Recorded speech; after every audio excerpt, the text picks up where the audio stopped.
देखो 75 साल हो गए ਅੱਜ ਵੀ ਸਾਡੇ ਪਿੰਡਾਂ ਦੇ ਵਿੱਚ ਜਿਹੜੀ ਪਹਿਲੀ ਚੀਜ਼ ਜਾਂ ਪਹਿਲੀ ਮੰਗ ਸਰਪੰਚ ਤੋਂ ਕੀਤੀ ਜਾਂਦੀ ਉਹ ਕਹਿੰਦਾ ਜੀ ਸਾਡੀ ਗਲੀ ਬਣਾ ਦਿਓ। ਤੁਸੀਂ ਮੈਨੂੰ ਇਹ ਵੀ ਕਹਿੰਦੇ ਸੁਣਿਆ ਹੋਵੇਗਾ ਮੇਰੇ ਪਿੰਡ ਦੇ ਅੱਧੇ ਲੋਕ ਇਸ ਗੱਲ ਤੋਂ ਨਾਰਾਜ਼ ਨੇ ਕਿ ਅਸੀਂ ਇੰਟਰਲੌਕ ਨਹੀਂ ਲਗਾਈ। ਸਾਰੇ ਪਿੰਡਾਂ ਦੇ ਵਿੱਚ ਚੱਲ ਰਹੀ ਹੈ, ਠੀਕ ਹੈ, ਸਾਰੇ ਪਿੰਡਾਂ ਦੇ ਵਿੱਚ ਇੰਟਰਲੌਕ ਲੱਗ ਗਈ, ਵੀ ਸਾਡੇ ਪਿੰਡ ਦੇ ਵਿੱਚ ਕਿਉਂ ਨਹੀਂ ਲੱਗੀ।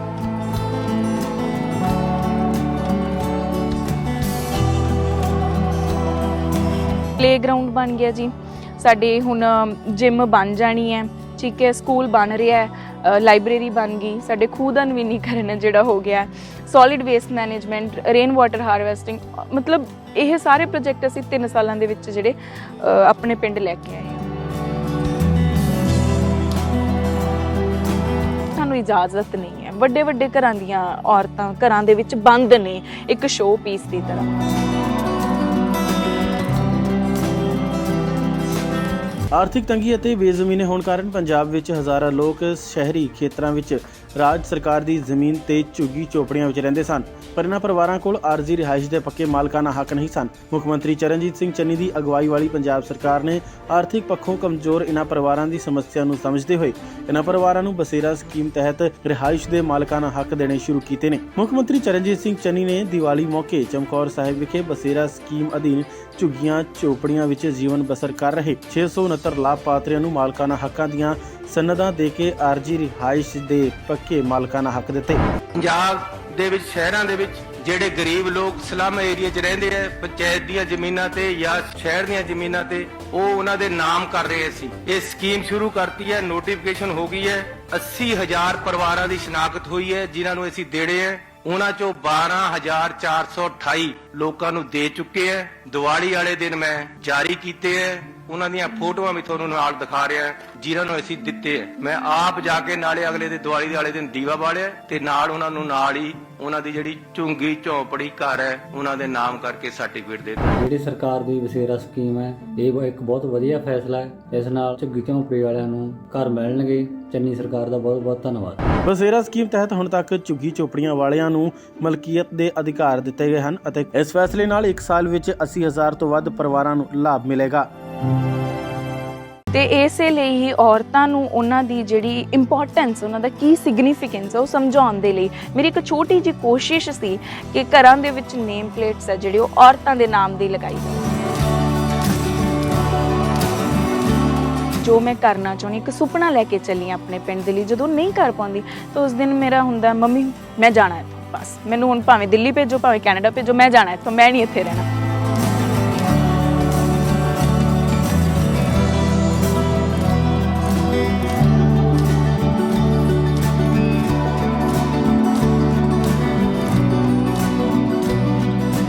ਪ੍ਰੋਗਰਾਮ ਨਾਲ ਜੁੜੇ ਦਰਸ਼ਕਾਂ ਦਾ ਬਹੁਤ-ਬਹੁਤ ਸਵਾਗਤ। ਸਭ ਤੋਂ ਪਹਿਲਾਂ ਪਿਆਰ ਤੇ ਸਤਿਕਾਰ ਨਾਲ ਸਤਿ ਸ਼੍ਰੀ ਅਕਾਲ। ਅੱਜ ਮੈਂ ਪਿੰਡ ਮਾਣਕ ਖਾਨਾ ਆਇਆ। ਇਹ ਪਿੰਡ ਜਿਹੜਾ ਹੈ ਮੌੜ ਬਠਿੰਡਾ ਇੱਧਰਲੀਆਂ ਸਾਈਡਾਂ ਦੇ ਵਿਚਾਲੇ ਜੇ ਪੈਂਦਾ ਹੈ।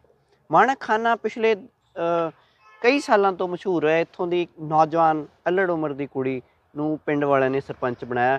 ਲਗਭਗ ਮਾਲਵੇ 'ਚੋਂ ਕਿ ਅੱਧਿਓਂ ਵੱਧ ਪੰਜਾਬ 'ਚ ਛੋਟੀ ਉਮਰ ਦੀ ਹੈ, 25 ਸਾਲ ਦੀ, 4ਥਾ ਸਾਲ ਚੱਲ ਰਿਹਾ ਸਰਪੰਚੀ ਦਾ। ਕਿਵੇਂ ਰਹੀ ਸਰਪੰਚੀ? ਪਿੰਡਾਂ ਦੀ ਸਰਪੰਚੀ ਇੱਟਾਂ ਤੋਂ ਇੰਟਰਲੌਕ ਤੱਕ ਹੀ ਆਈ ਅੱਜ ਤੱਕ। ਤੇ ਇਹ ਨੌਜਵਾਨ ਤੇ ਪੜ੍ਹੀ ਲਿਖੀ ਕੁੜੀ ਨੇ ਕੀ ਬਦਲਾਅ ਕੀਤੇ, ਕੀ ਵਿਸ਼ੇਸ਼ ਕੀਤਾ, ਸਭ ਤੋਂ ਪਹਿਲਾਂ ਕਰਦੇ ਹਾਂ ਸਵਾਗਤ, ਫਿਰ ਜਾਣਦੇ ਹਾਂ। ਸਤਿ ਸ਼੍ਰੀ ਅਕਾਲ ਜੀ। ਸਤਿ ਸ਼੍ਰੀ ਅਕਾਲ ਜੀ। ਚੈਨਲ ਦੇਖ ਰਹੇ ਸਾਰੇ ਦਰਸ਼ਕਾਂ ਨੂੰ ਪਿਆਰ ਭਰੀ ਸਤਿ ਸ਼੍ਰੀ ਅਕਾਲ ਜੀ। ਕੀ ਹਾਲ ਚਾਲ ਹੈ? ਸੋ ਬਹੁਤ ਵਧੀਆ, ਤੁਸੀਂ ਸੁਣਾਓ? ਇੱਕ ਬਿਲਕੁਲ ਨਵੀਂ ਉਮਰ 'ਚ ਪੜ੍ਹਨ ਪੜ੍ਹਾਈ ਵਾਲੀ ਉਮਰ 'ਚ ਤੁਸੀਂ ਸਰਪੰਚ ਬਣ ਗਏ ਤੇ ਕੀ ਕਿਸ ਤਰ੍ਹਾਂ ਇਹ ਬਣਿਆ ਮਨ 'ਚ ਕਿ ਸਰਪੰਚ ਬਣਨਾ ਹੈ? ਸੋ ਇਹ ਦਿਮਾਗ 'ਚ ਨਹੀਂ ਸੀ ਕਿ ਸਰਪੰਚੀ ਆਪਾਂ ਕਰਨੀ ਹੈਗੀ ਆ, ਬਟ ਇਹ ਸਮੇਂ ਨੇ ਇੱਕ ਓਪਰਚੁਨਿਟੀ ਦਿੱਤੀ ਤੇ ਜਿਸ ਨੂੰ ਮੈਨੂੰ ਲੱਗਿਆ ਕਿ ਇਸ ਟਾਈਮ ਤੇ ਕਰਨਾ ਚਾਹੀਦਾ, ਕਿਉਂਕਿ ਮੇਰੇ ਦਿਮਾਗ 'ਚ ਇਹ ਹੁੰਦਾ ਸੀਗਾ ਕਿ ਸਾਰੀਆਂ ਚੀਜ਼ਾਂ ਨਾ ਮੈਂ ਕਰਾਂ ਤਾਂ ਸੋਹਣਾ ਕਰਾਂ, ਪਿੰਡ ਸੋਹਣਾ ਬਣਾਵਾਂ, ਜਾਂ ਜਿਹੜੀਆਂ ਸਾਨੂੰ ਸਹੂਲਤਾਂ ਮਿਲੀਆਂ ਉਹ ਪਿੰਡ ਦੇ ਵਿੱਚ ਲੋਕਾਂ ਨੂੰ ਮਿਲਣ ਤਾਂ ਕਿ ਬਾਹਰ ਜਾ ਕੇ ਖੱਜਲ ਖੁਆਰੀ ਨਾ ਹੋਵੇ।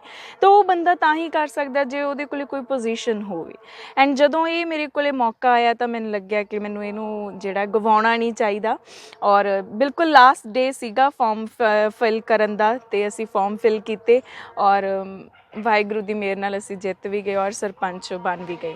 ਨੌਜਵਾਨ ਪੀੜ੍ਹੀ ਜਦੋਂ ਸਕੂਲ ਕਾਲਜ ਚੋਂ ਉੱਠ ਕੇ ਇੱਥੇ ਆਉਂਦੀ ਹੈ, ਤੁਸੀਂ ਆਏ ਪਿੰਡਾਂ ਦਾ ਮਾਹੌਲ, ਪਿੰਡਾਂ ਦਾ এনवायरमेंट ਵੱਖਰਾ ਹੁੰਦਾ ਹੈ। ਬਿਲਕੁਲ ਕਦੇ ਲੱਗਿਆ ਨਹੀਂ ਪੰਗਾ ਲੈ ਲਿਆ? ਬਹੁਤ ਵਾਰੀ ਲੱਗਿਆ। ਜਦੋਂ ਮੈਂ ਕਾਲਜ ਆਪਣਾ ਛੱਡ ਕੇ ਹੈ ਨਾ, ਮੈਂ ਦਿੱਲੀ ਤੋਂ ਇੱਥੇ ਆਈ ਸੀਗੀ, ਤਾਂ ਉਹ ਇੱਕ ਸਾਰਾ ਹੀ ਸਿਸਟਮ ਚੇਂਜ ਹੋ ਜਾਂਦਾ, ਤੁਹਾਡੇ ਰਹਿਣ ਸਹਿਣ ਦਾ, ਤੁਹਾਡਾ ਵਰਤਾਰਾ ਕਿੱਦਾਂ ਹੈਗਾ। ਅਤੇ ਉਹ ਜਦੋਂ ਇੱਦਾਂ ਨਹੀਂ ਕਰਨਾ, ਉੱਦਾਂ ਨਹੀਂ ਕਰਨਾ ਮੈਨੂੰ ਕਿਹਾ ਜਾਂਦਾ ਸੀ, ਤਾਂ ਫਿਰ ਮੈਨੂੰ ਥੋੜ੍ਹੀ ਤਕਲੀਫ ਤਾਂ ਹੁੰਦੀ ਸੀ, ਪਰ ਉਹ ਮੈਨੂੰ ਲੱਗਦਾ ਸੀ ਕਿਉਂਕਿ ਇੱਥੋਂ ਦੇ ਲੋਕ ਇੱਦਾਂ ਦੇ ਆ ਤਾਂ ਮੈਨੂੰ ਉੱਦਾਂ ਹੀ ਰਹਿਣਾ ਪਊਗਾ। ਔਰ ਉਹ ਲੋਕਾਂ 'ਚ ਫਿਰ ਵਿਚਰਦੇ ਹਾਂ, ਲੋਕਾਂ ਨਾਲ ਗੱਲਬਾਤ ਕਰਦੇ ਹਾਂ ਤਾਂ ਵਧੀਆ ਲੱਗਦਾ ਹੈਗਾ। ਪਰ ਇਹ ਹੈ ਕਿ ਜੋ ਮੇਰੀ ਪਹਿਲਾਂ ਜ਼ਿੰਦਗੀ ਸੀ ਕਾਲਜ ਦੇ ਵਿੱਚ, ਉਸ ਦਾ ਬਹੁਤ ਬਦਲਾਵ ਆ ਗਿਆ।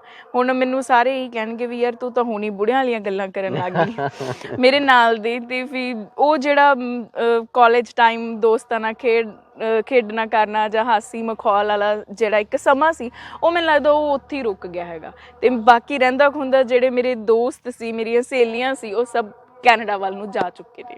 ਅੱਛਾ, ਤੁਸੀਂ ਕੈਨੇਡਾ ਵਾਲੀ ਗੱਲ ਕੀਤੀ, ਤੁਸੀਂ ਕਿਉਂ ਨਹੀਂ ਗਏ? ਪਿੰਡ ਕਿਉਂ ਆਏ?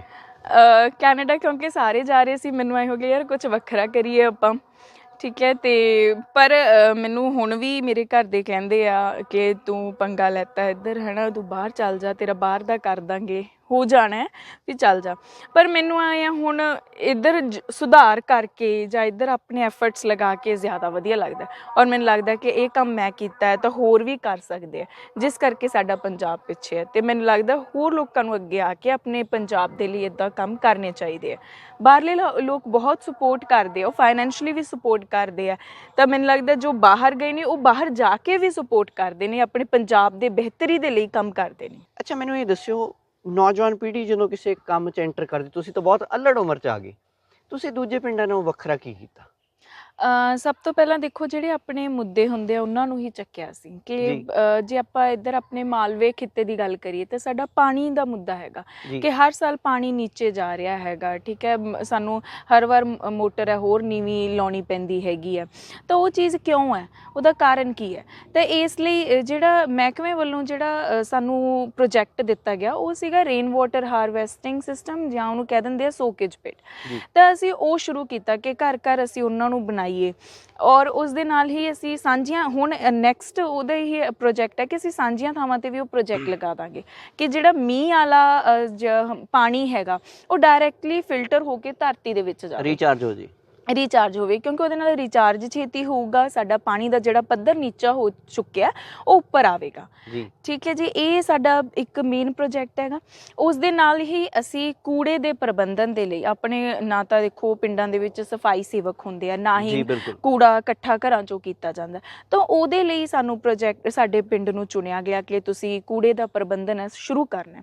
ਉਸ ਦੇ ਵਿੱਚ ਅਸੀਂ ਇੱਕ ਸਫਾਈ ਸੇਵਕ ਰੱਖਿਆ, ਔਰ ਮੈਨੂੰ ਲੱਗਦਾ ਪੰਜਾਬ ਦਾ ਸਾਡਾ ਪਹਿਲਾ ਪਿੰਡ ਹੋਵੇਗਾ ਜਿੱਥੇ ਈ ਰਿਕਸ਼ਾ ਚੱਲਦਾ ਵੇਸਟ ਕਲੈਕਸ਼ਨ ਦੇ ਲਈ। ਤਾਂ ਉਹ ਸਾਡੀ ਉਪਲਬਧੀ ਹੈ ਕਿ ਅਸੀਂ ਇਹ ਕੰਮ ਹੈ ਜਿਹੜਾ ਸ਼ੁਰੂ ਕੀਤਾ, ਔਰ ਹੁਣ ਘਰ ਘਰ 'ਚੋਂ ਕੂੜਾ ਹੈਗਾ, ਲੋਕ ਸਹਿਯੋਗ ਕਰਦੇ ਆ, ਘਰਾਂ 'ਚੋਂ ਕੂੜਾ ਜਾਂਦਾ ਬਾਹਰ, ਔਰ ਉਹ ਬਾਹਰ ਪਿਟਸ ਦੇ ਵਿੱਚ ਲੈ ਕੇ ਜਾਂਦੇ ਆ, ਵੀ ਇੱਦਾਂ ਖਿਲਰਿਆ ਨਹੀਂ ਹੁੰਦਾ ਹੈਗਾ। ਮੈਂ ਇੱਕ ਚੀਜ਼ ਹੋਰ ਦੇਖੀ ਹੈ, ਨੇਮ ਪਲੇਟਸ ਲਾਈਆਂ ਤੁਸੀਂ। ਹਾਂਜੀ, ਇਹ ਸਭ ਤੋਂ ਵਿਲੱਖਣ ਕੰਮ ਇਹ ਸੀ ਕਿ ਦੇਖੋ ਵੀ ਸਾਡੇ ਸਮਾਜ ਦੇ ਵਿੱਚ ਅਸੀਂ ਔਰਤਾਂ ਦਾ ਜਿਹੜਾ ਪੱਧਰ ਹੈ ਨਾ ਉਹ ਨੀਵਾਂ ਹੈ, ਔਰ ਹਰ ਥਾਂ 'ਤੇ ਔਰਤਾਂ ਨੂੰ ਦੇ ਨਾਮ ਦੀਆਂ ਗਾਲੀਆਂ ਵੀ ਚੱਲਦੀਆਂ, ਇੱਕ ਮਤਲਬ ਬਹੁਤ ਹੀ ਭੈੜਾ ਵਰਤਾਰਾ ਜਿਹੜਾ ਸਮਾਜ ਦੇ ਵਿੱਚ ਮਿਲਦਾ। ਪੜ੍ਹ ਲਿਖ ਕੇ ਵੀ ਕਰਦੇ ਆ? ਪੜ੍ਹ ਲਿਖ ਕੇ ਤਾਂ ਮੈਨੂੰ ਲੱਗਦਾ ਜ਼ਿਆਦਾ ਕਰਦੇ ਹੈਗੇ, ਠੀਕ ਹੈ। ਪੜ੍ਹੀਆਂ ਲਿਖੀਆਂ ਔਰਤਾਂ ਨੂੰ ਵੀ ਜੋ ਮੈਂ ਕਹਿੰਦੀ ਵੀ ਤੁਸੀਂ ਘਰੋਂ ਬਾਹਰ ਨਿਕਲੋ ਅਤੇ ਕੁਛ ਕਰੋ ਸਮਾਜ ਦੇ ਲਈ, ਤਾਂ ਉਹ ਕਹਿੰਦੇ ਸਾਨੂੰ ਇਜਾਜ਼ਤ ਨਹੀਂ ਹੈ। ਵੱਡੇ ਵੱਡੇ ਘਰਾਂ ਦੀਆਂ ਔਰਤਾਂ ਘਰਾਂ ਦੇ ਵਿੱਚ ਬੰਦ ਨੇ ਇੱਕ ਸ਼ੋਅ ਪੀਸ ਦੀ ਤਰ੍ਹਾਂ, ਤਾਂ ਉਹ ਮੈਨੂੰ ਲੱਗਦਾ ਵੀ ਫਿਰ ਇਹ ਤਾਂ ਸਮਾਜ ਲਈ ਇੱਕ ਜਿਹੜਾ ਬੁਰੀ ਚੀਜ਼ ਹੈਗੀ ਹੈ। ਤਾਂ ਔਰਤਾਂ ਨੂੰ ਉਹਨਾਂ ਦੇ ਸਮਾਜ ਦੇ ਵਿੱਚ ਉਹਨਾਂ ਨੂੰ ਦੱਸਣ ਦੇ ਲਈ ਕਿ ਤੁਸੀਂ ਕੁਛ ਇੱਕ ਸ਼ੋਅ ਪੀਸ ਨਹੀਂ ਹੋ, ਘਰਾਂ ਦੇ ਵਿੱਚ ਤੁਸੀਂ ਬਹੁਤ ਅਹਿਮੀਅਤ ਰੱਖਦੇ ਹੋ, ਤੁਸੀਂ ਪਰਿਵਾਰ ਸੰਭਾਲਦੇ ਹੋ, ਤੁਸੀਂ ਘਰ ਸੰਭਾਲਦੇ ਹੋ, ਔਰ ਤੁਸੀਂ ਇੱਕ ਬੱਚੇ ਨੂੰ ਜਨਮ ਦਿੰਦੇ ਹੋ, ਤਾਂ ਤੁਹਾਡੀ ਜਿਹੜੀ ਹੈਸੀਅਤ ਉਹ ਬਹੁਤ ਉੱਪਰ ਹੈ ਜੀ। ਅਤੇ ਇਸੇ ਲਈ ਹੀ ਔਰਤਾਂ ਨੂੰ ਉਹਨਾਂ ਦੀ ਜਿਹੜੀ ਇੰਪੋਰਟੈਂਸ, ਉਹਨਾਂ ਦਾ ਕੀ ਸਿਗਨੀਫਿਕੈਂਸ ਹੈ ਉਹ ਸਮਝਾਉਣ ਦੇ ਲਈ ਮੇਰੀ ਇੱਕ ਛੋਟੀ ਜਿਹੀ ਕੋਸ਼ਿਸ਼ ਸੀ ਕਿ ਘਰਾਂ ਦੇ ਵਿੱਚ ਨੇਮ ਪਲੇਟਸ ਹੈ ਜਿਹੜੀ ਉਹ ਔਰਤਾਂ ਦੇ ਨਾਮ ਦੀ ਲਗਾਈ ਜਾਵੇ, ਵੀ ਜਿਹੜੀ ਉਮਰ 'ਚ ਵੱਡੀ ਹੈ ਘਰ 'ਚੋਂ ਉਸ ਔਰਤ ਦੇ ਨਾਂ ਦੀ। ਹਾਂਜੀ ਬਿਲਕੁਲ, ਇਹ ਚੀਜ਼ ਲਾਈ ਹੈ। ਹਾਂਜੀ। ਅੱਛਾ, ਮੈਨੂੰ ਇਹ ਦੱਸਿਓ ਵੀ ਜਦੋਂ ਹੁਣ ਤੁਸੀਂ ਸਾਰੇ ਇਸ ਕੰਮ ਦੇ ਵਿੱਚ ਵਿਚਰਦੇ ਹੋ, ਇਸ ਕੰਮ ਦੇ ਵਿੱਚ ਵਿਚਰਦੇ ਹੋ, ਇਹਦੇ ਵਿੱਚ ਇੱਕ ਪਿੰਡ ਦੀ ਆਪ ਦੀ ਇੱਕ ਰਾਜਨੀਤੀ ਹੈ, ਪਿੰਡ ਇੱਕ ਆਪਣੇ ਆਪ 'ਚ ਇੱਕ ਪੰਜਾਬ ਹੈ, ਤੇ ਸਰਪੰਚੀ ਹੈ ਜਿਹੜੀ ਸਭ ਤੋਂ ਛੋਟੀ ਇਕਾਈ ਹੈ ਸਰਕਾਰ ਦੀ। ਬਿਲਕੁਲ। ਇੱਕ ਨੌਜਵਾਨ ਦੇ ਵਿੱਚ એનર્ਜੀ ਬਹੁਤ ਹੁੰਦੀ ਹੈ ਕੰਮ ਕਰਨ ਦੀ, ਇੱਕ ਹਾਂਜੀ। ਤਾਕਤ ਹੁੰਦੀ ਹੈ, ਉਹਨੂੰ ਲੱਗਦਾ ਵੀ ਇਹ ਕਿਉਂ ਹੋ ਰਿਹਾ ਉਹ ਕਰ। ਜਦੋਂ ਤੁਸੀਂ ਉਵੇਂ ਦਾ ਸਾਥ ਨਹੀਂ ਮਿਲਦਾ ਦਿਖਦਾ ਹੁੰਦਾ ਪਿੰਡਾਂ 'ਚ, ਤਾਂ ਮਨ ਨੂੰ ਕਦੇ ਕਦੇ ਆਉਂਦਾ ਵੀ ਨਹੀਂ ਪਿੱਛੇ ਮੁੜਨਾ ਚਾਹੀਦਾ। ਬਿਲਕੁਲ ਦੇਖੋ, ਮੈਂ ਇੱਕ ਇਨਸਾਨ ਹੈ ਔਰ ਜਦੋਂ ਮੈਂ ਆਪਦੇ ਮਨ ਦੀ ਨਹੀਂ ਕਰ ਪਾਉਂਦੀ ਜਾਂ ਮਤਲਬ ਵੀ ਜੋ ਮੈਂ ਕਰਨਾ ਚਾਹੁੰਦੀ, ਇੱਕ ਸੁਪਨਾ ਲੈ ਕੇ ਚੱਲੀ ਹਾਂ ਆਪਣੇ ਪਿੰਡ ਦੇ ਲਈ, ਜਦੋਂ ਨਹੀਂ ਕਰ ਪਾਉਂਦੀ ਤਾਂ ਉਸ ਦਿਨ ਮੇਰਾ ਹੁੰਦਾ ਮੰਮੀ ਮੈਂ ਜਾਣਾ ਇੱਥੋਂ, ਬਸ ਮੈਨੂੰ ਹੁਣ ਭਾਵੇਂ ਦਿੱਲੀ ਭੇਜੋ ਭਾਵੇਂ ਕੈਨੇਡਾ ਭੇਜੋ, ਮੈਂ ਜਾਣਾ ਇੱਥੋਂ, ਮੈਂ ਨਹੀਂ ਇੱਥੇ ਰਹਿਣਾ। ਇਹ ਚੀਜ਼ ਹੁੰਦੀ ਹੈ। ਪਰ ਫਿਰ ਉੱਥੇ ਹੀ ਮਾਂ ਪਿਓ ਦਾ ਜਿਹੜਾ ਰੋਲ ਹੁੰਦਾ ਉਹ ਆਉਂਦਾ, ਉਹ ਥਾਪੜਾ ਦਿੰਦੇ ਨੇ ਦੁਬਾਰਾ ਤੋਂ ਕਿ ਨਹੀਂ ਇਹ ਤਾਂ ਚੱਲਦਾ, ਇਹੀ ਤਾਂ ਲੋਕ, ਇਹੀ ਤਾਂ ਜ਼ਿੰਦਗੀ ਹੈ, ਇਹੀ ਤਾਂ ਤੂੰ ਸਿੱਖਣਾ ਹੈ। ਫਿਰ ਹੀ ਤੈਨੂੰ ਪਤਾ ਲੱਗੂ ਲੋਕਾਂ ਵਿੱਚ ਵਿਚਰ ਕੇ ਵੀ ਕਿੱਦਾਂ ਕੀ ਹੁੰਦਾ, ਕਿੱਦਾਂ ਕੰਮ ਹੁੰਦੇ ਆ।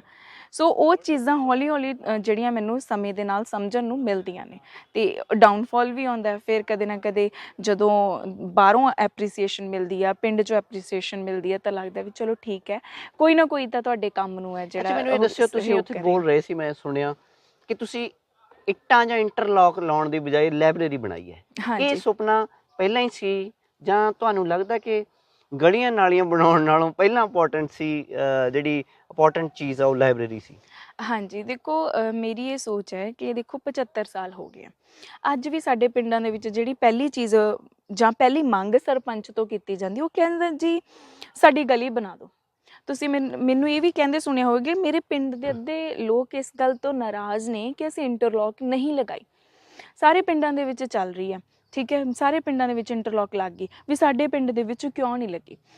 ਪਰ ਮੇਰੀ ਇਹ ਸੀ ਕਿ ਗ੍ਰਾਂਟ ਤਾਂ ਉਨੀ ਹੀ ਆਉਣੀ ਹੈ ਜੀ, ਕੋਈ ਵੱਧ ਕੇ ਨਹੀਂ ਆਉਣੀ ਹੈਗੀ, ਠੀਕ ਹੈ। ਤਾਂ ਉਸ ਗ੍ਰਾਂਟ ਨੂੰ ਆਪਾਂ ਯੂਜ਼ ਕਿੱਥੇ ਕਰਨਾ, ਤਾਂ ਮੈਂ ਲਾਇਬ੍ਰੇਰੀ ਲਈ ਸੋਚਿਆ। ਸਾਡੇ ਪੰਚਾਇਤ ਸਕੱਤਰ ਨੇ ਪਰਮਜੀਤ ਸਿੰਘ ਭੁੱਲਰ, ਉਹਨਾਂ ਦਾ ਬਹੁਤ ਸਹਿਯੋਗ ਹੈ, ਅਤੇ ਉਹ ਵੀ ਇਹਨਾਂ ਚੀਜ਼ਾਂ ਤੋਂ ਪਾਸੇ ਹਟ ਕੇ ਉਹ ਕਹਿੰਦੇ ਨੇ ਵੀ ਆਪਾਂ ਸਕੂਲ, ਸਿੱਖਿਆ, ਸਿਹਤ, ਇਹਨਾਂ ਚੀਜ਼ਾਂ ਲਈ ਕੰਮ ਕਰੀਏ। ਅਤੇ ਇਹ ਜਦੋਂ ਅਸੀਂ ਪ੍ਰੋਜੈਕਟ ADC ਸਰ ਕੋਲੇ ਲੈ ਕੇ ਗਏ, ਉਹਨਾਂ ਨੇ ਬਹੁਤ ਜ਼ਿਆਦਾ ਸਾਨੂੰ ਜਿਹੜੀ ਹੈ ਸਪੋਰਟ ਕੀਤੀ, ਫੰਡ ਪ੍ਰੋਵਾਈਡ ਕੀਤੇ ਵੀ ਠੀਕ ਹੈ ਤੁਸੀਂ ਲਾਇਬ੍ਰੇਰੀ ਬਣਵਾਓ, ਸਾਨੂੰ ਬੁੱਕਸ ਪ੍ਰੋਵਾਈਡ ਕੀਤੀਆਂ। ਅਤੇ ਨਾਲ ਦੇ ਸਰਪੰਚਾਂ ਨੂੰ ਵੀ ਉਹ ਇਸੇ ਚੀਜ਼ ਦੀ ਐਪਰੀਸ਼ੀਏਟ ਕਰਦੇ ਆ ਕਿ ਤੁਸੀਂ ਇਹ ਕੰਮ ਕਰੋ, ਵੀ ਤੁਸੀਂ ਇੰਟਰਲੌਕ ਕਰਾ ਕੇ ਕੀ ਲੈਣਾ, ਉਹ ਤੋਂ ਕੀ ਮਿਲੂਗਾ। ਇਹ ਨਹੀਂ ਹੈ ਕਿ ਉਹ ਡਿਵੈਲਪਮੈਂਟ ਜ਼ਰੂਰੀ ਨਹੀਂ ਹੈ, ਸਾਡੀਆਂ ਗਲੀਆਂ ਪੱਕੀਆਂ ਹੋਣੀਆਂ ਚਾਹੀਦੀਆਂ, ਮੈਂ ਮੰਨਦੀ ਹਾਂ, ਨਾਲੀਆਂ ਹੋਣੀਆਂ ਚਾਹੀਦੀਆਂ, ਸੀਵੇਜ ਹੋਣੇ ਚਾਹੀਦੇ ਆ, ਪਰ ਇਹ ਚੀਜ਼ ਹੈ ਨਾ, ਇਹ ਚੱਲਦੀ ਆ ਰਹੀ ਹੈ ਬਾਰ-ਬਾਰ, ਹਾਲੇ ਤੱਕ ਬਣੀਆਂ ਕਿਉਂ ਨਹੀਂ। ਵੀ ਜੇ ਇੱਕ ਵਾਰੀ ਲਾਇਬ੍ਰੇਰੀ ਬਣ ਜੂ, ਘੱਟੋ ਘੱਟ ਕੁਝ ਸਾਲਾਂ ਤੱਕ ਸਾਨੂੰ ਕੰਮ ਤਾਂ ਦਿਓ, ਸਾਡੇ ਆਉਣ ਵਾਲੀ ਜਨਰੇਸ਼ਨ ਨੂੰ ਪੜ੍ਹਾਊਗੀ, ਉਹਨਾਂ ਦੀ ਜ਼ਿੰਦਗੀ ਹੈ ਜਿਹੜੀ ਉਹ ਬਣਾਊਗੀ। ਤਾਂ ਇਹ ਸਿਰਫ ਮੇਰੀ ਸੋਚ ਨਹੀਂ, ਮੇਰੀ ਮਤਲਬ ਇੱਕ ਪਲਾਨ ਲੈ ਕੇ ਚੱਲੇ ਸੀ, ਜਿਹਦੇ ਵਿੱਚ ਸਾਡੇ ਪੰਚਾਇਤ ਸਕੱਤਰ ਜੁੜ ਗਏ, ਫਿਰ ਸਾਡੇ ADC ਸਾਹਿਬਾਨ DIS ਪਰਮਵੀਰ ਸਿੰਘ ਸੀਗੇ ਉਦੋਂ, ਉਹਨਾਂ ਨੇ ਸਪੋਰਟ ਕੀਤੀ। ਅਤੇ ਉਹਨਾਂ ਨੇ ਫਿਰ ਇੱਕ ਸੁਪਨਾ ਬਣਾ ਲਿਆ, ਕਹਿੰਦੇ ਹੁਣ ਮੈਂ ਬਠਿੰਡੇ ਜ਼ਿਲ੍ਹੇ 'ਚ 100 ਲਾਇਬ੍ਰੇਰੀਆਂ ਬਣਾਉਣੀਆਂ। ਤੁਸੀਂ ਬਠਿੰਡੇ ਦੇਖਿਓ, ਦਾ ਯੂਥ ਲਾਇਬ੍ਰੇਰੀ ਬਣਾਈ ਹੋ, ਉਹਨਾਂ ਦੀ ਦੇਣ ਹੈ। ਹੋਰ ਨਵੀਆਂ ਲਾਇਬ੍ਰੇਰੀਆਂ ਉੱਥੇ ਸ਼ੁਰੂ ਹੋ ਰਹੀਆਂ, ਅਤੇ ਪਰ ਸਰਪੰਚਾਂ ਵੱਲੋਂ ਉਨੀ ਸਪੋਰਟ ਉਹਨਾਂ ਨੂੰ ਨਹੀਂ ਮਿਲੀ, ਜਿਸ ਕਰਕੇ ਉਹ ਆਪਦਾ ਸੁਪਨਾ ਪੂਰਾ ਨਹੀਂ ਕਰ ਸਕੇ। ਤੁਹਾਡੇ ਬਹੁਤ ਸਾਰੇ ਸੁਪਨੇ ਆ, ਨਾਲ ਨਾਲ ਐਜੂਕੇਸ਼ਨ ਦਾ ਕੀ ਹਾਲ ਹੈ? ਪੜ੍ਹਾਈ ਜਾਰੀ ਹੈ ਕਿ ਪੜ੍ਹਾਈ ਸਰਪੰਚੀ ਨੇ ਜਿਹੜਾ ਪਰਛਾਵਾਂ ਆ ਗਿਆ ਉਹਦਾ? ਬਿਲਕੁਲ, ਤੁਸੀਂ ਦੇਖ ਹੀ ਸਕਦੇ ਹੋ ਕਿ ਵੀ ਮੈਂ ਸਾਰਾ ਦਿਨ ਇਹੀ ਚੀਜ਼ 'ਤੇ ਹਾਂ ਕਿ ਕਿਹਦਾ ਕਿਹੜਾ ਕਾਰਡ ਬਣਾਉਣਾ, ਕਿਹਨੂੰ ਕੀ ਸਹੂਲਤ ਦਿਵਾਉਣੀ ਆ। ਤਾਂ ਉਹ ਜਿਹੜਾ ਮੇਰਾ ਆਪਦਾ ਟਾਈਮ ਸੀਗਾ, ਜਿਵੇਂ ਮੈਂ ਤੁਹਾਨੂੰ ਪਹਿਲਾਂ ਹੀ ਦੱਸਿਆ ਕਿ ਜਿਵੇਂ ਕਾਲਜ ਦੇ ਵਿੱਚ ਸੀ, ਦੋਸਤਾਂ ਵਾਲਾ ਟਾਈਮ ਸੀਗਾ, ਉਹ ਸਭ ਕਿਤੇ ਗਵਾਚ ਜੇ ਗਿਆ। ਹੁਣ ਤਾਂ ਸਵੇਰ ਤੋਂ ਸ਼ਾਮ ਤੱਕ ਕਿਹਦਾ ਫੋਨ ਆਉਣਾ ਜੀ, ਅੱਜ ਆਹ ਕਾਰਡ ਬਣਾਉਣ ਲਈ ਅਸੀਂ ਕੀ ਕਰਨਾ, ਸਾਨੂੰ ਕੀ ਕੀ ਡਾਕੂਮੈਂਟ ਚਾਹੀਦੇ ਆ, ਔਰ ਕੀ ਆਪਣੇ ਕੰਮ ਹੋ ਰਿਹਾ, ਕਿਹਦੀ ਪੇਮੈਂਟ ਰਹਿੰਦੀ ਆ, ਉਹਦੀ ਪੇਮੈਂਟ ਕਰਨੀ ਆ। ਇਹੋ ਜਿਹੀਆਂ ਚੀਜ਼ਾਂ ਦੇ ਵਿੱਚ ਹੀ ਮੈਂ ਗੁਜ਼ਰ ਰਹੀ ਹਾਂ। ਇੰਨੀ ਛੋਟੀ ਉਮਰ ਦੇ ਵਿੱਚ 3-4 ਸਾਲ ਲੰਘ ਗਏ, ਹੁਣ ਤਾਂ ਐਕਸਪੀਰੀਅੰਸ ਵੀ ਆ ਗਿਆ। ਹਾਂਜੀ। ਤੁਹਾਨੂੰ ਲੱਗਦਾ ਹੈ ਕਿ ਪਿੰਡ ਦੀ ਸਿਆਸਤ ਤੋਂ ਉੱਠ ਕੇ ਤੁਹਾਨੂੰ ਕਿਸੇ ਵੱਡੀ ਸਿਆਸਤ 'ਚ ਵੀ ਜਾਣਾ ਚਾਹੀਦਾ? ਪਹਿਲਾਂ ਤਾਂ ਮੈਂ ਨਹੀਂ ਸੋਚਿਆ ਸੀ, ਤੁਹਾਨੂੰ ਵੈਰੀ ਫਰੈਂਕਲੀ ਦੱਸਾਂ, ਪਰ ਹੁਣ ਮੈਨੂੰ ਖੁਦ ਲੋਕ ਅੱਗੇ ਆ ਕੇ ਕਹਿੰਦੇ ਨੇ ਕਿ ਤੁਸੀਂ ਅੱਗੇ ਆਓ। ਵੀ ਮੈਂ ਖੁਦ ਨਹੀਂ ਅੱਗੇ ਆਉਣਾ ਚਾਹੁੰਦੀ ਸੀ, ਜਾਂ ਮੈਂ ਅੱਗੇ ਨਹੀਂ ਸੋਚਿਆ ਸੀ ਕਿ ਵੀ ਮੈਂ ਅੱਗੇ ਜਾਣਾ ਹੈ। ਪਰ ਜਦੋਂ ਹੁਣ ਮੈਂ ਹਾਲਾਤ ਦੇਖਦੀ ਹਾਂ, ਸਾਡੇ ਮੌੜ ਹਲਕੇ ਦੇ ਮੈਂ ਹਾਲਾਤ ਦੇਖਦੀ ਹਾਂ, ਤਾਂ ਮੈਨੂੰ ਲੱਗਦਾ ਵੀ ਅੱਗੇ ਆਉਣਾ ਚਾਹੀਦਾ। ਅਤੇ ਮੈਨੂੰ ਹੀ ਨਹੀਂ, ਨਵੇਂ ਨੌਜਵਾਨਾਂ ਨੂੰ ਅੱਗੇ ਆਉਣਾ ਚਾਹੀਦਾ। ਇਹ ਪੋਲੀਟਿਕਸ ਜੋ ਬਹੁਤ ਜ਼ਿਆਦਾ ਗੰਦਲੀ ਹੋ ਚੁੱਕੀ ਹੈ, ਅਸੀਂ ਇਹਨੂੰ ਵਧੀਆ ਕਰ ਸਕਦੇ ਹਾਂ ਆਪਦੀ ਨਵੀਂ ਸੋਚ ਦੇ ਨਾਲ। ਕਿਉਂਕਿ ਜਿਹੜੇ ਇਹ ਸਿਆਸਤ ਖੇਡੀ ਜਾਂਦੀ ਹੈ, ਜਾਂ ਇੱਦਾਂ ਕੰਮ ਕਰਨੇ ਆ, ਜਾਂ ਉਹਨਾਂ ਦੀ ਕੰਮ ਹੋਣਗੇ, ਦੂਜਿਆਂ ਦੇ ਨਹੀਂ ਹੋਣੇ, ਇਹ ਚੀਜ਼ਾਂ ਬੰਦ ਹੋਣੀ ਚਾਹੀਦੀ। ਅੱਛਾ, ਮੈਨੂੰ ਇਹ ਦੱਸਿਓ, ਹੁਣ ਜਦੋਂ ਤੁਸੀਂ ਇਸ ਕੰਮ 'ਤੇ ਲੱਗ ਹੀ ਗਏ ਹੋ, ਤਾਂ ਇੱਕ ਨੌਜਵਾਨ ਪੀੜ੍ਹੀ ਦਾ ਇੱਕ ਮੈਂ ਹੋਰ ਚੀਜ਼ ਤੁਹਾਡੇ ਪਿੰਡ 'ਚ ਦੇਖੀ ਕਿ ਗ੍ਰਾਮ ਸਭਾ ਹੋ ਰਹੀ ਹੈ। ਪੰਜਾਬ 'ਚ ਗ੍ਰਾਮ ਸਭਾਵਾਂ ਤਾਂ ਗਾਇਬ ਹੀ ਹੋ ਗਈਆਂ। ਗਾਇਬ ਹੀ ਹੋ ਗਏ। ਇਹਦਾ ਕੀ ਰੀਜ਼ਨ ਮੰਨਦੇ ਹੋ ਤੁਸੀਂ? ਦੇਖੋ ਜਦੋਂ ਮੈਂ ਸਰਪੰਚ ਬਣੀ ਸੀ ਨਾ, ਮੈਨੂੰ ਨਹੀਂ ਪਤਾ ਸੀ ਗ੍ਰਾਮ ਸਭਾ ਬਾਰੇ, ਤੇ ਲੋਕਾਂ ਨੂੰ ਵੀ ਨਹੀਂ ਪਤਾ ਸੀ ਵੀ ਗ੍ਰਾਮ ਸਭਾ ਹੁੰਦੀ ਹੈ, ਕੀ ਪਹਿਲਾਂ ਹੁੰਦੀ ਹੈ। ਬਹੁਤ ਹੁੰਦੀ ਸੀ, ਅੱਜ ਤੋਂ 20-25 ਸਾਲ ਪਹਿਲਾਂ ਸੀਗੀਆਂ। ਅੱਛਾ, ਹਾਂ। ਚਲੋ ਇਹ ਜਾਣਕਾਰੀ, ਤੁਸੀਂ ਮੇਰੀ ਜਾਣਕਾਰੀ ਦੇ ਵਿੱਚ ਵਾਧਾ ਕੀਤਾ, ਪਰ ਮੈਨੂੰ ਗ੍ਰਾਮ ਸਭਾ ਬਾਰੇ ਨਹੀਂ ਪਤਾ ਸੀ, ਸਾਡੇ ਬਜ਼ੁਰਗਾਂ ਨੂੰ ਗ੍ਰਾਮ ਸਭਾ ਬਾਰੇ ਨਹੀਂ ਪਤਾ ਸੀ, ਸਾਡੇ ਵੱਡੇ ਵਡੇਰਿਆਂ ਨੂੰ ਕਿਸੇ ਨੂੰ ਨਹੀਂ ਪਤਾ ਸੀਗਾ। ਤੇ ਪਰ ਜਦੋਂ ਅਸੀਂ ਗ੍ਰਾਮ ਸਭਾ ਕਰਨ ਲੱਗੇ ਤਾਂ ਅਸੀਂ ਉਹ ਪੁੱਛਦੇ ਸੀ ਵੀ ਕੀ ਹੈ, ਕਿਵੇਂ ਹੁੰਦੀ ਹੈ, ਕੀ ਹੈ। ਸਾਨੂੰ ਵੀ ਨਹੀਂ ਪਤਾ ਸੀ ਕਿਵੇਂ ਕਰਨੀ ਹੈ, ਕਿਵੇਂ ਕੀ ਚੀਜ਼ਾਂ ਹੋਣੀਆਂ ਚਾਹੀਦੀਆਂ। ਅਸੀਂ ਅੱਜ ਵੀ ਵਿਚਾਰੇ ਕੋਸ਼ਿਸ਼ ਕਰਦੇ ਵੀ ਚੰਗੀ ਤਰ੍ਹਾਂ ਆਰਗੇਨਾਈਜ਼ ਕਰੀਏ ਇਸ ਨੂੰ, ਪਰ ਲੋਕਾਂ ਵੱਲੋਂ ਨਾ ਇਸ ਦੇ ਵਿੱਚ ਜਿਹੜਾ ਮੈਂ ਦੇਖਦੀ ਹਾਂ ਸਹਿਯੋਗ ਨਹੀਂ ਮਿਲਦਾ। ਬਾਹਰਲੇ ਲੋਕ ਕਹਿੰਦੇ ਸਾਡੇ ਪਿੰਡ ਗ੍ਰਾਮ ਸਭਾ ਨਹੀਂ ਹੁੰਦੀ, ਤੇ ਮੈਂ ਕਹਿੰਦੀ ਵੀ ਮੈਂ ਗ੍ਰਾਮ ਸਭਾ 4 ਵਾਰੀ 1 ਸਾਲ ਦੇ ਵਿੱਚ ਕਰਦੀ ਹਾਂ, ਕਿਉਂਕਿ ਉਹ ਜ਼ਰੂਰੀ ਹੈ, ਉਹ ਲੋਕਾਂ ਲਈ ਹੀ ਜ਼ਰੂਰੀ ਹੈ। ਕੀ ਹੁੰਦਾ ਹੈ ਕਿ ਆਪਾਂ ਪਲੈਨਿੰਗ ਕਰਨੀ ਹੈ, ਕੀ ਕੰਮ ਹੋਣੇ ਆ ਪਿੰਡ ਦੇ ਵਿੱਚ। ਇੱਕ ਸਰਪੰਚ ਨੂੰ ਉਹਨਾਂ ਨਹੀਂ ਪਤਾ ਹੋਣਾ ਜਿੰਨਾ ਉਸ ਗਲੀ ਦੇ ਮੈਂਬਰ ਨੂੰ ਪਤਾ ਹੋਊਗਾ, ਉਸ ਗਲੀ ਦੇ ਵਿੱਚ ਰਹਿੰਦੇ ਲੋਕਾਂ ਨੂੰ ਪਤਾ ਹੋਊ, ਉਹ ਦੱਸ ਸਕਦੇ ਨੇ ਮੈਨੂੰ ਉੱਥੋਂ ਦੇ ਹਾਲਾਤਾਂ। ਤੇ ਇਹ ਗ੍ਰਾਮ ਸਭਾ ਦਾ ਮਕਸਦ ਹੀ ਇਹ ਹੁੰਦਾ ਵੀ ਲੋਕ ਆ ਕੇ ਆਪ ਦੱਸਣ ਵੀ ਸਾਡੀ ਗਲੀ 'ਚ, ਹੁਣ ਤੁਸੀਂ ਦੇਖਿਆ ਹੋਊਗਾ ਜਿਹੜੀ ਅੱਜ ਗ੍ਰਾਮ ਸਭਾ ਹੋ ਰਹੀ ਸੀ, ਬੇਬੇ ਨੇ ਦੱਸਿਆ ਵੀ ਭਾਈ ਸਾਡੇ ਉੱਥੇ ਲਾਈਟ ਜ਼ਿਆਦਾ ਜ਼ਰੂਰੀ ਹੈ, ਕਿਉਂਕਿ ਉਹ ਮੋੜ ਪੈਂਦਾ, ਉੱਥੇ ਸੋਲਰ ਲਾਈਟ ਹੋਣੀ ਚਾਹੀਦੀ ਹੈ। ਦੂਜਾ ਕਿ ਪਾਈਪਲਾਈਨ ਨਿਕਾਸੀ ਦਾ, ਉਹ ਲੋਕਾਂ ਨੇ ਆ ਕੇ ਮੈਨੂੰ ਦੱਸਿਆ। ਇਹ ਨਹੀਂ ਕਿ ਮੇਰੇ ਧਿਆਨ 'ਚ ਨਹੀਂ, ਪਰ 2 ਚੀਜ਼ਾਂ ਧਿਆਨ 'ਚ ਹੁੰਦੀਆਂ, ਕਈ ਚੀਜ਼ਾਂ ਨਹੀਂ ਵੀ ਹੁੰਦੀਆਂ। ਤਾਂ ਉਹ ਜਦੋਂ ਆ ਕੇ ਦੱਸਦੇ ਆ, ਗ੍ਰਾਮ ਸਭਾ ਦੀ ਇੰਪੋਰਟੈਂਸ ਹੀ ਇਹ ਹੈ। ਇਹ ਬਹੁਤ ਵਧੀਆ, ਸਾਡਾ ਇੱਕ ਡੈਮੋਕ੍ਰੇਸੀ ਦੇ ਲਈ ਬਹੁਤ ਜ਼ਰੂਰੀ ਹੈ ਕਿ ਲੋਕ ਆਪ ਚਲਾਉਂਦੇ ਆ ਗ੍ਰਾਮ। ਤੁਹਾਨੂੰ ਹੁਣ ਇਸ ਲੈਵਲ ਤੇ ਮਾਣ ਸਨਮਾਨ ਵੀ ਮਿਲਿਆ? ਹਾਂਜੀ ਬਿਲਕੁਲ, ਸਾਡੇ ਗ੍ਰਾਮ ਸਭਾ ਦੇ ਕਾਰਨ ਹੀ, ਜਾਂ ਜਿਹੜੇ ਅਸੀਂ ਕੰਮ ਕੀਤੇ ਆ ਸੈਨੀਟੇਸ਼ਨ ਦੇ, ਜਿਵੇਂ ਕਿ ਮੀਂਹ ਦੇ ਪਾਣੀ ਦੇ ਸਾਂਭ ਸੰਭਾਲ ਲਈ ਜਾਂ ਠੋਸ ਕੂੜੇ ਦੇ ਪ੍ਰਬੰਧਨ ਦੇ ਲਈ, ਤਾਂ ਉਹਨਾਂ ਵਿੱਚ ਸਾਨੂੰ 2 ਅਵਾਰਡ ਮਿਲੇ, ਨੈਸ਼ਨਲ ਅਵਾਰਡ। ਇੱਕ ਦੀਨ ਦਿਆਲ ਉਪਾਧਿਆਏ ਪੰਚਾਇਤ ਸਸ਼ਕਤੀਕਰਨ ਔਰ ਨਾਨਾ ਜੀ ਦੇਸ਼ਮੁਖ ਗੌਰਵ ਗ੍ਰਾਮ ਸਭਾ ਅਵਾਰਡ। ਇਹ ਇੰਨਾ ਹੀ ਕੰਮਾਂ ਕਰਕੇ ਮਿਲੇ ਨੇ ਸਾਡੇ ਪਿੰਡ ਨੂੰ।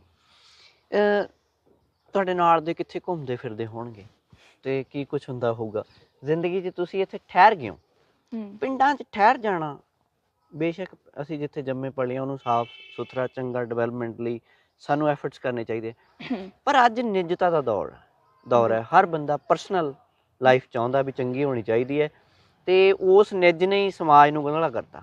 ਤੁਹਾਨੂੰ ਨਹੀਂ ਕਦੇ ਲੱਗਦਾ ਹੁੰਦਾ ਵੀ ਨਹੀਂ, ਕਿ ਇੱਕ ਜਜ਼ਬਾ ਹੈ ਅੰਦਰ ਜਿਹੜਾ ਜਨੂਨ ਤੁਹਾਨੂੰ ਲਈ ਫਿਰਦਾ?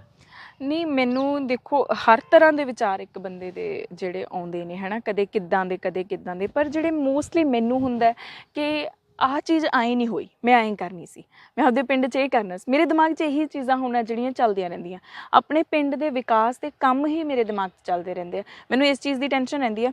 ਉਹ ਬੇਬੇ ਨੇ ਨਾ ਮੈਨੂੰ ਇੰਨੇ ਵਾਰੀ ਆਪਦੇ ਉਹਦੇ ਲਈ ਕਹਿਤਾ, ਆਟਾ ਦਾਲ ਦੇ ਕਾਰਡ ਦੇ ਲਈ, ਉਹਦਾ ਬਣਿਆ ਨਹੀਂ ਵਿਚਾਰੀ ਦਾ, ਉਹ ਬਣਨਾ ਚਾਹੀਦਾ। ਮੇਰੇ ਦਿਮਾਗ 'ਚ ਇਹ ਚੱਲਦਾ ਰਹਿੰਦਾ ਵੀ ਹੁਣ ਨਵੇਂ ਕਾਰਡ ਚੱਲੇ ਨੇ, ਮੇਰੇ ਪਿੰਡ 'ਚੋਂ ਹਰ ਇੱਕ ਬੰਦੇ ਦਾ ਇਸ਼ਰਾਮ ਕਾਰਡ ਬਣ ਜਾਵੇ, ਹਰ ਬੰਦੇ ਦਾ ਲਾਭਪਾਤਰੀ ਕਾਰਡ ਬਣ ਜਾਵੇ। ਇਹ ਚੀਜ਼ਾਂ ਮੇਰੇ ਦਿਮਾਗ ਵਿੱਚ ਅੱਜ ਕੱਲ੍ਹ ਚੱਲਦੀਆਂ। ਥਾਣੇ ਵੀ ਜਾਣਾ ਪੈਂਦਾ ਪੰਚਾਇਤ ਨੂੰ, ਸੈਸ਼ਨਦੀਪ ਕੌਰ ਨੂੰ ਕਿੰਨਾ ਕਿ ਰਾਜੀ ਰੋਜੀ ਨਾਮੇ ਕਰਾ ਕੇ ਸਾਰ ਦਿੰਦੇ ਹੋ ਪਿੰਡ 'ਚ ਹੀ? ਦੇਖੋ, ਉਹ ਸਾਰਨਾ ਨਹੀਂ ਹੁੰਦਾ, ਉਹ ਰਾਜੀਨਾਮਾ ਕਰਾਉਣਾ ਇੱਕ ਸੋਲਿਊਸ਼ਨ ਹੈ ਕਿ ਪਿੰਡ 'ਚ ਹੀ ਹੋ ਜਾਣ, ਕਿਉਂਕਿ ਜੇ ਥਾਣੇ ਜਾਣਗੇ ਉਹਨਾਂ ਦੀ ਉੱਥੇ ਖੱਜਲ ਖੁਆਰੀ ਹੋਣੀ ਹੈ, ਪਲੱਸ ਉਹਨਾਂ ਨੂੰ ਪੈਸੇ ਦੇਣੇ ਪੈਣੇ।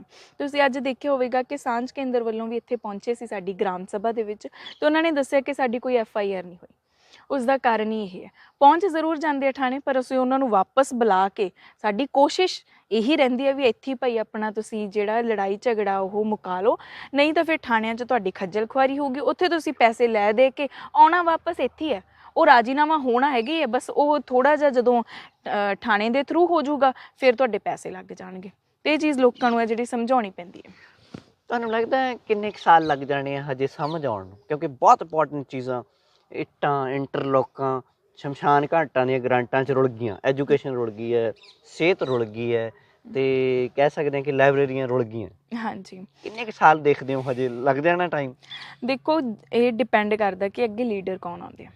ਜੇ ਲੋਕ ਇਹੋ ਜਿਹੇ ਲੀਡਰਸ ਨੂੰ ਚੁਣਨਗੇ ਜਿਹੜੇ ਇਹਨਾਂ ਚੀਜ਼ਾਂ ਬਾਰੇ ਸੋਚਦੇ ਆ, ਜਿਹੜੇ ਉਹਨਾਂ ਬਾਰੇ ਸੋਚਦੇ ਆ, ਤੇ ਉਹਨਾਂ ਨੂੰ ਪੁੱਛਦੇ ਆ ਕਿ ਤੁਹਾਨੂੰ ਕੀ ਚਾਹੀਦਾ, ਤੁਹਾਨੂੰ ਲੱਗਦਾ ਹੈ ਕਿ ਚੁਣਨਗੇ?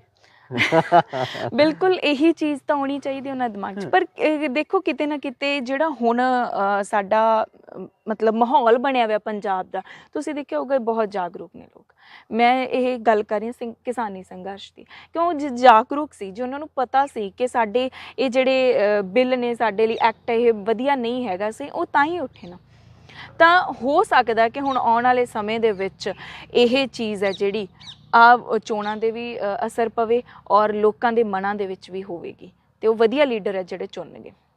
ਤੁਹਾਨੂੰ ਇਹ ਨਹੀਂ ਹੈ ਵੀ ਇੱਕ ਕੁੜੀ ਨੂੰ ਅਚੰਭੇ ਨਾਲ ਨਹੀਂ ਦੇਖਦੀ ਦੁਨੀਆ ਜਦੋਂ ਇੱਕ ਸਰਪੰਚ ਕਹਿੰਦੇ ਵੀ ਛੋਟੀ ਜਿਹੀ ਉਮਰ ਦੀ ਕੁੜੀ ਵੀ ਸਰਪੰਚ ਹੈ, ਤੁਹਾਨੂੰ ਡਿਸਟ੍ਰਿਕਟ ਦੇ ਵਿੱਚ ਅਚੰਭੇ ਨਾਲ ਨਹੀਂ ਦੇਖਿਆ ਜਾਂਦਾ ਹਜੇ ਵੀ? ਬਿਲਕੁਲ ਹਾਲੇ ਵੀ ਦੇਖਿਆ ਜਾਂਦਾ ਹੈ ਔਰ ਮੈਨੂੰ ਕਈ ਵਾਰੀ ਤਾਂ ਘਰੇ ਕੋਈ ਆਂਦਾ ਕਹਿਣਗੇ ਸਰਪੰਚ ਸਾਹਿਬ ਨੂੰ ਮਿਲਣਾ, ਮੈਂ ਸਾਹਮਣੇ ਖੜੀ ਹੁੰਦੀ ਹਾਂ ਵੀ ਮੈਨੂੰ ਆ ਕੇ ਕਹਿਣਗੇ ਸਰਪੰਚ ਸਾਹਿਬ ਨੂੰ ਮਿਲਣਾ।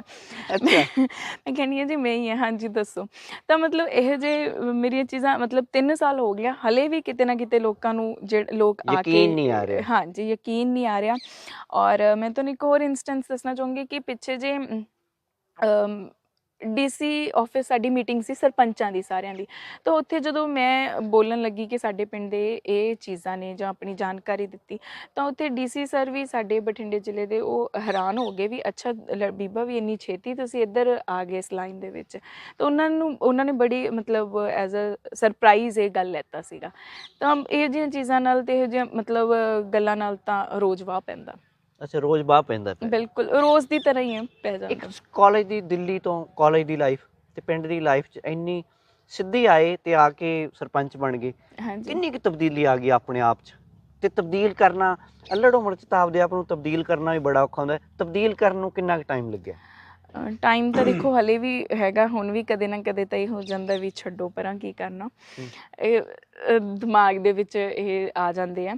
ਤੇ ਪਰ ਉਹ ਸੀ ਉਦੋਂ ਜਦੋਂ ਮੈਂ ਸਰਪੰਚੀ ਜਾਈ ਸੀ ਨਾ, ਤਾਂ ਇੱਕ ਚਾਅ ਵੀ ਸੀ ਕਿ ਵੀ ਸਰਪੰਚ ਬਣ ਗਏ ਆ ਹੁਣ। ਜੋ ਮੈਂ ਕੀ ਹੁੰਦਾ ਸੀ ਜਦੋਂ ਅਸੀਂ ਨਾ ਬਠਿੰਡੇ ਸ਼ਹਿਰ ਰਹਿੰਦੇ ਸੀ ਤੇ ਜਦੋਂ ਮੈਂ ਪਿੰਡ ਆਉਂਦੀ ਸੀ, ਯਾਰ ਇੱਥੇ ਤਾਂ ਆਏ ਆ, ਇੱਥੇ ਆਈ ਕਿਉਂ ਨਹੀਂ, ਇੱਥੇ ਆਈ ਕਿਉਂ ਨਹੀਂ। ਉਹ ਚੀਜ਼ਾਂ ਆਪਣੇ ਆਪਾਂ ਕੰਪੇਅਰ ਕਰਦੇ ਹਾਂ। ਤੁਸੀਂ ਵੀ ਇੱਥੇ ਜਾਂ ਆਪਣੇ ਪਿੰਡੋਂ ਜਾਂ ਕਿਤੇ ਹੋਰ ਜਾਂਦੇ ਹੋ, ਤੁਸੀਂ ਕਹਿੰਦੇ ਹੋਵੋਗੇ ਸਾਡੇ ਪਿੰਡ ਆ ਹੈ, ਠੀਕ ਹੈ, ਆਪਾਂ ਕੰਪੇਅਰ ਕਰਦੇ। ਉਹ ਮੈਂ ਵੀ ਕਰਦੀ ਸੀਗੀ, ਪਰ ਉਦੋਂ ਕੁਛ ਕਰ ਨਹੀਂ ਸਕਦੀ ਸੀ। ਪਰ ਜਦੋਂ ਮੈਂ ਸਰਪੰਚ ਬਣੀ, ਮੈਂ ਕਿਹਾ ਠੀਕ ਹੈ ਹੁਣ ਕਰ ਸਕਦੇ ਹਾਂ, ਆਪਣੇ ਕੋਲੇ ਪਾਵਰ ਵੀ ਹੈ, ਠੀਕ ਹੈ ਜੀ, ਆਪਾਂ ਗ੍ਰਾਂਟਸ ਆਉਣਗੀਆਂ ਉਸਨੂੰ ਵਧੀਆ ਯੂਜ਼ ਕਰ ਸਕਦੇ ਹਾਂ, ਲੋਕ ਵੀ ਆਪਣੇ ਨਾਲ ਜੁੜੇ ਆ। ਤੇ ਉਸੇ ਵਜ੍ਹਾ ਕਰਕੇ ਮੈਂ ਜੋ ਮੇਰੀ ਤਬਦੀਲੀ ਆਈ ਉਸਨੇ ਮੇਰੇ ਤੇ ਨਾ ਇਫੈਕਟ ਨਹੀਂ ਕੀਤਾ। ਅੱਛਾ, ਹੁਣ ਨੈਕਸਟ ਟਾਰਗੇਟ ਕੀ ਹੈ ਥੋੜੇ ਸਮੇਂ 'ਚ ਜਿਹੜੇ ਪਿੰਡ ਨੂੰ ਬਹੁਤ ਤੇਜ਼ੀ ਨਾਲ ਤੁਸੀਂ ਕਰਾਉਣਾ ਚਾਹੁੰਦੇ ਹੋ? ਦੇਖੋ ਮੈਂ ਤਾਂ ਸਾਰਾ ਕੁਛ ਹੀ ਮਤਲਬ ਚਾਹੁੰਦੀ ਹਾਂ ਆਪਣੇ ਪਿੰਡ ਦੇ ਵਿੱਚ ਕਿ ਸਾਰੀਆਂ ਸੁਵਿਧਾਵਾਂ ਇੱਥੇ ਆ ਜਾਣ। ਜੋ ਸਾਡੀ ਚੀਜ਼ ਅੜ ਜਾਂਦੀ ਹੈ ਕਿ ਉਹ ਫੰਡਸ ਦੀ ਅੜ ਜਾਂਦੀ ਹੈ, ਕਿ ਫੰਡਸ ਅਵੇਲੇਬਲ ਨਹੀਂ ਹੁੰਦੇ, ਗ੍ਰਾਂਟ ਬਹੁਤ ਘੱਟ ਆਉਂਦੀ ਆ, ਅਤੇ ਤਾਂ ਕਰਕੇ ਮੇਰਾ ਜਿਹੜਾ ਪ੍ਰੋਜੈਕਟ ਆ ਥੋੜ੍ਹੇ ਸਲੋ ਚੱਲਦੇ ਆ। ਤੁਸੀਂ ਕਹਿੰਦੇ ਹੋਵੋਗੇ ਵੀ 3 ਸਾਲ ਹੋ ਗਏ ਵੀ ਇਕੱਲੇ ਲਾਇਬ੍ਰੇਰੀ ਨੂੰ ਹੀ ਲਈ ਫਿਰਦੇ ਆ, ਪਾਰਕ ਨੂੰ ਹੀ ਲਈ ਫਿਰਦੇ ਆ, ਜਾਂ ਆਪਣਾ ਸਕੂਲ ਦਾ ਹੀ ਇਹਨਾਂ ਨੇ ਕੀਤਾ। ਪਰ ਇਹ ਹੈ ਵੀ ਹੌਲੀ ਹੌਲੀ ਅਸੀਂ 3 ਸਾਲਾਂ ਦੇ ਵਿੱਚ ਸਾਰੀਆਂ ਚੀਜ਼ਾਂ ਇੱਥੇ ਆ ਗਈਆਂ। ਪਲੇਗਰਾਊਂਡ ਬਣ ਗਿਆ ਜੀ ਸਾਡੇ, ਹੁਣ ਜਿਮ ਬਣ ਜਾਣੀ ਹੈ, ਠੀਕ ਹੈ, ਸਕੂਲ ਬਣ ਰਿਹਾ, ਲਾਇਬ੍ਰੇਰੀ ਬਣ ਗਈ, ਸਾਡੇ ਖੂਹ ਦਾ ਨਵੀਨੀਕਰਨ ਜਿਹੜਾ ਹੋ ਗਿਆ, solid waste management, rain water harvesting, ਮਤਲਬ ਇਹ ਸਾਰੇ ਪ੍ਰੋਜੈਕਟ ਅਸੀਂ 3 ਸਾਲਾਂ ਦੇ ਵਿੱਚ ਜਿਹੜੇ ਆਪਣੇ ਪਿੰਡ ਲੈ ਕੇ ਆਏ ਹਾਂ। ਔਰ ਸਾਡੇ ਕੈਟਲ ਦੇ ਜਿਹੜੇ ਸ਼ੈੱਡ ਬਣਦੇ ਆ ਮਨਰੇਗਾ ਤਹਿਤ, ਉਹ ਕੰਮ ਚੱਲ ਰਿਹਾ। ਇਹ ਸਾਰੇ ਕੰਮ ਅਸੀਂ ਮਨਰੇਗਾ ਦੀ ਹੈਲਪ ਨਾਲ ਅਸੀਂ ਕੀਤੇ, ਕਿਉਂਕਿ ਮਨਰੇਗਾ ਬਹੁਤ ਵਧੀਆ ਸਕੀਮ ਹੈ ਇੱਕ ਸਰਕਾਰ ਦੀ, ਜੇ ਉਹਨੂੰ ਵਰਤਣਾ ਆਉਂਦਾ ਹੋਵੇ। ਇਹ ਵੀ ਗੱਲ ਹੈ, ਬਿਲਕੁਲ ਸਾਨੂੰ ਕਿਉਂਕਿ ਜਾਣਕਾਰੀ ਨਹੀਂ ਹੁੰਦੀ। ਹੁਣ ਕੀ ਕਿਸਾਨਾਂ ਨੂੰ ਨਹੀਂ ਪਤਾ ਕਿ ਕੈਟਲ ਸ਼ੈੱਡ ਬਣਾਉਣਾ ਜੇ ਜਾਂ ਗੋਟ ਸ਼ੈੱਡ ਬਣਾਉਣਾ, ਉਹ ਨਰੇਗਾ ਤੋਂ ਹੈਲਪ ਲੈ ਸਕਦੇ ਆ। ਜਿਹੜੇ ਕਿਸਾਨ ਘੱਟ ਉਸ 'ਤੇ ਹੁੰਦੇ ਆ, ਜ਼ਮੀਨ ਜਾਇਦਾਦ ਉਹਨਾਂ ਕੋਲ ਘੱਟ ਹੁੰਦੀ ਹੈ, ਤਾਂ ਇਹ ਚੀਜ਼ਾਂ ਹੌਲੀ ਹੌਲੀ ਪਤਾ ਲੱਗਦੀਆਂ ਨੇ ਲੋਕਾਂ ਨੂੰ। ਔਰ ਇਹ ਪ੍ਰੋਜੈਕਟ ਸਾਡੇ ਪਿੰਡ ਵਿੱਚ ਚੱਲ ਰਹੇ ਨੇ। ਕੋਈ ਨਿੱਜੀ ਸੁਪਨਾ ਜਿਹੜਾ ਜਲਦੀ ਪੂਰਾ ਕਰੋਗੇ? ਨਿੱਜੀ ਵਾਪਸ ਜਾਓਗੇ ਪੜ੍ਹਾਈ ਵੱਲ, ਪੜ੍ਹਨਾ ਸ਼ੁਰੂ ਕਰੋਗੇ? ਹਾਂਜੀ ਬਿਲਕੁਲ। ਮੈਨੂੰ ਅਫਸੋਸ ਹੈ ਕਿ ਮੇਰੀ ਪੜ੍ਹਾਈ ਵਿੱਚ ਛੁੱਟੀ, ਲੇਕਿਨ ਮੈਂ ਹੁਣ ਆਪਦੀ ਅਗਲੇ ਸਾਲ ਤੋਂ ਮਾਸਟਰਸ ਹੈ ਜਿਹੜੀ ਉਹ ਸ਼ੁਰੂ ਕਰੂੰਗੀ। Thank you so much. Shashandeep Kaur ਨਾਲ ਗੱਲਬਾਤ ਕਰਕੇ ਬੜਾ ਚੰਗਾ ਰਿਹਾ। ਛੋਟੀ ਉਮਰ ਹੈ, ਦੇਖੋ ਛੋਟੀ ਉਮਰ ਹੀ ਜਨੂਨ ਲੈ ਕੇ ਆਉਂਦੀ ਹੈ, ਅਤੇ ਜਨੂਨ ਜਿਹੜਾ ਹੈ ਆਪਣੇ ਪਿੰਡ ਦੀ ਜਿਹੜੀ ਸੁਧਾਰਨ ਦੀ ਇੱਕ ਤਮੰਨਾ ਹੈ ਇਨਸਾਨ ਦੀ, ਉਹ ਤੁਹਾਨੂੰ ਸਰਪੰਚ ਬਣਾਤਾ। ਪਰ ਸਰਪੰਚੀ ਦਾ ਰਾਹ ਹੈ ਜਿਹੜਾ, ਮੈਂ ਇਹਨੂੰ ਇੰਨਾ ਸੁਖਾਲਾ ਨਹੀਂ ਮੰਨਦਾ। ਪਿੰਡ ਦੇ ਵਿਚਾਰਾਂ ਨੂੰ ਚੀਰ ਕੇ, ਫਿਰ ਜ਼ਿਲ੍ਹੇ ਤਹਿਸੀਲਾਂ ਨੂੰ ਚੀਰ ਕੇ ਆਪਦੇ ਪਿੰਡ ਨੂੰ ਸੋਹਣਾ ਬਣਾਉਣਾ, ਇੱਕ ਦ੍ਰਿੜ ਨਿਸ਼ਚਾ ਰੱਖਣਾ, ਆਪਦਾ ਕੈਰੀਅਰ 'ਤੇ ਫੁੱਲ ਸਟਾਪ ਲਾ ਦੇਣਾ, ਇਹ ਬਹੁਤ ਆਲਾ ਦਰਜੇ ਦਾ ਕੰਮ ਹੈ। ਲੱਗਦਾ ਹੁੰਦਾ ਕਿ ਬੰਦਾ ਸਰਪੰਚ ਬਣ ਗਿਆ, ਪਰ ਜੇ ਸੁਪਨੇ ਇਸ ਤਰ੍ਹਾਂ ਦੇ ਹੋਣ ਤਾਂ ਸਰਪੰਚ ਵੀ ਇਸ ਤਰ੍ਹਾਂ ਦੇ ਹੀ ਹੋਣੇ ਚਾਹੀਦੇ ਆ। ਦਿਓ ਇਜਾਜ਼ਤ, ਫਿਰ ਮਿਲਾਂਗੇ। ਸਤਿ ਸ਼੍ਰੀ ਅਕਾਲ। ਦੇਸ਼ ਦੁਨੀਆ ਦੀ ਹਰ ਵੱਡੀ ਖਬਰ ਨਾਲ ਜੁੜੇ ਰਹਿਣ ਲਈ ਸਾਡੇ YouTube ਚੈਨਲ ਨੂੰ ਸਬਸਕ੍ਰਾਈਬ ਕਰੋ। ਨਾਲ ਦੀ ਨਾਲ ਹਰ ਨਵੀਂ ਵੀਡੀਓ ਦੀ ਨੋਟੀਫਿਕੇਸ਼ਨ ਲਈ ਬੈਲ ਆਈਕਨ ਜ਼ਰੂਰ ਦਬਾਓ। ਜੇਕਰ ਤੁਸੀਂ ਇਹ ਵੀਡੀਓ Facebook ਤੇ ਦੇਖ ਰਹੇ ਹੋ ਤਾਂ ਇਸ ਨੂੰ ਲਾਈਕ ਜ਼ਰੂਰ ਕਰੋ ਔਰ ਜ਼ਿਆਦਾ ਤੋਂ ਜ਼ਿਆਦਾ ਸ਼ੇਅਰ ਵੀ ਕਰੋ। ਧੰਨਵਾਦ।